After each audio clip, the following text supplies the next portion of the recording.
Welcome to infinite bound examples. So in this example, let's go ahead and evaluate the improper integral, which is the integral from 1 to infinity of 1 over x squared dx. So by definition, this is equal to the limit as b goes to infinity of the definite integral from 1 to b of 1 over x squared dx. This integral we know how to solve. This is the limit as b goes to infinity.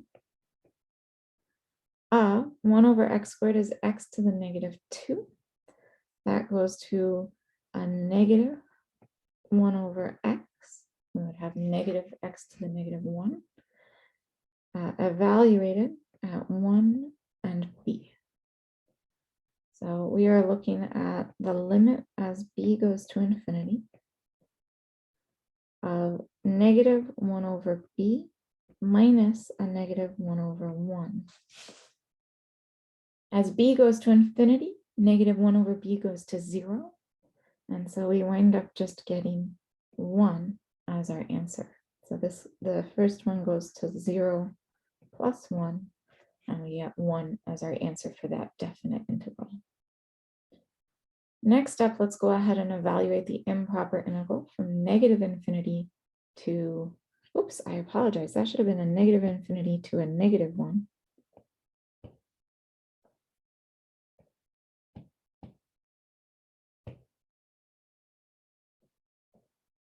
Of 1 over x dx. So if we evaluate this integral, by definition, this is equal to the limit as a approaches negative infinity of the definite integral from a to negative 1 of 1 over x dx. Integral of 1 over x is, of course, our natural log absolute value of x. So we are looking at the limit as a goes to negative infinity of the natural log of the absolute value of x evaluated at a and negative 1. So this is the limit as a goes to negative infinity of the natural log of the absolute value of negative 1 minus the natural log of the absolute value of a. Natural log of 1 is just 0. So we are looking at a 0 minus. Natural log of infinity is infinity. So this is a 0 minus infinity, or we get negative infinity for this definite integral or improper integral. So improper integrals can be finite. They can also be infinite. Let's go ahead and take a look at one more integral. Let's evaluate the improper integral from negative infinity to infinity of x e to the negative x squared dx. So again, by definition, we'll split this as two separate improper integrals. We'll go from negative infinity to, let's split it 0,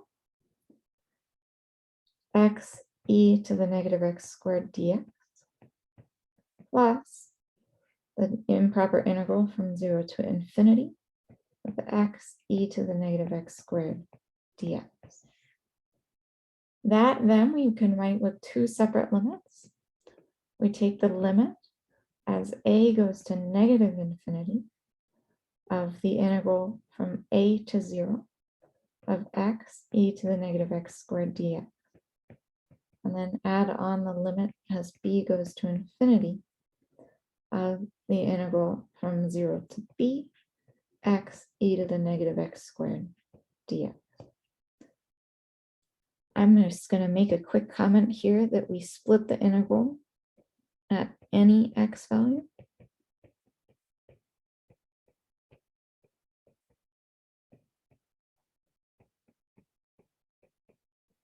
And we picked x equals 0.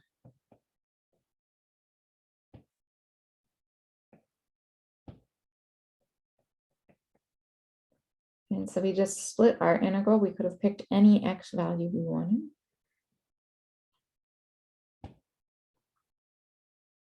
So now we are taking a look at two separate limits. So we have the limit as a approaches negative infinity, the integral of x e to the negative x squared